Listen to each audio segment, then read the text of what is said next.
So, what we have here is the economy is growing quite impressively after the pandemic setback in 2021. And we will share with you some information on various sectors, how they are doing. And why are we optimistic about the coming next 7 to 10 years? क्या आप जानते हैं कि भारत की अर्थव्यवस्था ने तीसरी तिमाही में दुनिया की सबसे बड़ी अर्थव्यवस्थाओं को पीछे छोड़ दिया है? क्या आप जानते हैं कि भारत के मुख्य आर्थिक सलाहकार ने कहा है कि भारत की वृद्धि दर को वैश्विक रेटिंग एजेंसियों द्वारा कम से कम 7% तक मापा जा रहा है? क्या आप जानते हैं कि भारत की अर्थव्यवस्था में निजी निवेश, उद्योग, कृषि और उपभोक्ता खर्च में कैसे सुधार आया है? इन सभी सवालों के जवाब जानने के लिए देखिए हमारा विशेष कार्यक्रम। नमस्कार, आप देख रहे हैं एयर न्यूज। शुक्रवार को राष्ट्रीय सांख्यिकी कार्यालय ने भारत की 2023-24 के लिए वृद्धि का अनुमान 7.6% तय किया, जो कि विश्व बैंक और अन्य विश्वसनीय संस्थाओं के अनुमानों से अधिक है। इससे पहले तीसरी तिमाही में भारत की वृद्धि दर 8.4% रही, जो कि अनुमान से अधिक थी। इसके पीछे कई कारक हैं, जिनमें से कुछ हम आपको बताने जा रहे हैं। सबसे पहले भारत के मुख्य आर्थिक सलाहकार वी अनंत नागेश्वरन ने एक वर्चुअल प्रेस कॉन्फ्रेंस में कहा कि तीसरी तिमाही में अनुमान से अधिक वृद्धि ने वैश्विक रेटिंग एजेंसियों को अपने 2023-24 के अनुमानों में भारत की वृद्धि दर को कम से कम 7% तक बढ़ाने का एक मजबूत मामला बनाया है। उन्होंने कहा, कुल मिलाकर अर्थव्यवस्था कई आंकड़ों से सही इशारे करती है, इसलिए अंतर्राष्ट्रीय एजेंसियों के लिए भारत की संभावित जीडीपी वृद्धि का अनुमान 7% के करीब है। दूसरा कारक है कि निजी निवेश में बढ़ोतरी। नागेश्वरन ने कहा कि अगले वित्त वर्ष में निजी निवेश और आकर्षित होंगे। उन्होंने कहा कि अर्थव्यवस्था में लगातार निवेश के सबूत हैं, जिनमें पूंजीगत माल के आयात में वृद्धि, विनिर्माण क्षमता उपयोग में विस्तार और निजी गैर वित्तीय कंपनियों द्वारा निवेश में वृद्धि शामिल है। तीसरा कारक है भारत की असाधारण स्थिति।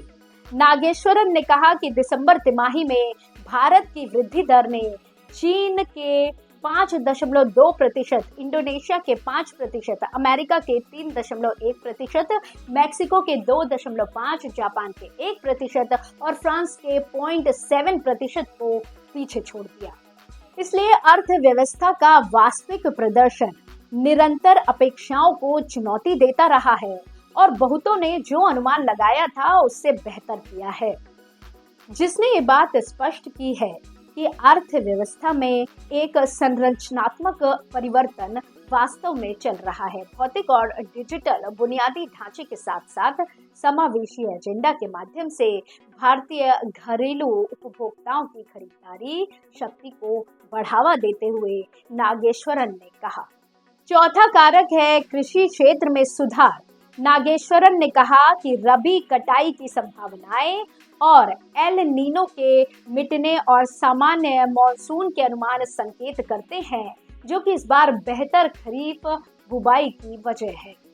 उन्होंने आगे कहा कि घरेलू उपभोक्ता खर्च में सुधार, निजी कैपेक्स चक्र में उछाल के कारण पूंजीगत निर्माण में उज्जवल संभावनाएं, बेहतर व्यापार भावनाएं, कॉरपोरेट के स्वस्थ बैलेंस शीट और सरकार के लगातार पूंजीगत खर्च पर जोर वृद्धि को बढ़ावा दिया। इन सभी कारकों ने भारत की अर्थव्यवस्था को एक विकासशील और आत्मनिर्भर भारत की ओर ले जाने में मदद की। भारत ने अपने उद्योगों, किसानों, छोटे व्यापारियों और गरीबों को विभिन्न योजनाओं और प्रोत्साहनों के माध्यम से सहायता प्रदान की है। भारत ने अपने वैज्ञानिक, तकनीकी और अनुसंधान क्षेत्र में भी उत्कृष्टता प्रदर्शित की है।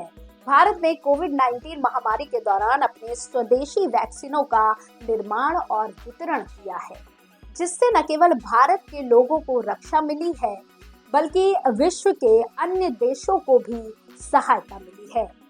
भारत ने अपने अंतरिक्ष कार्यक्रम में भी नए मील के पत्थर रखे हैं, जैसे चंद्रयान 2, गगनयान आदि। भारत ने अपने डिजिटल भारत अभियान के तहत अपने नागरिकों को विभिन्न ऑनलाइन सेवाओं का लाभ उठाने का अवसर दिया है, जैसे आधार, जीएसटी, उज्ज्वला, जनधन आदि। इस प्रकार हम देख सकते हैं कि भारत की अर्थव्यवस्था ने तीसरी तिमाही में 8.4% की वृद्धि के साथ एक शानदार प्रदर्शन किया है, जो कि विश्व के अन्य देशों से बेहतर है। भारत ने अपने विभिन्न क्षेत्रों में विकास और सुधार के लिए अपनी नीतियों और कार्यक्रमों को लागू किया है, जिससे भारत का वैश्विक स्तर पर सम्मान बढ़ा है।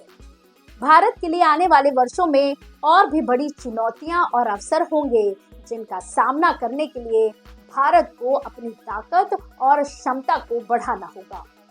ये था हमारा आज का विशेष कार्यक्रम। आशा है आपको ये पसंद आया होगा। अगर आपके पास कोई प्रश्न या सुझाव है तो हमें कमेंट बॉक्स में लिखें।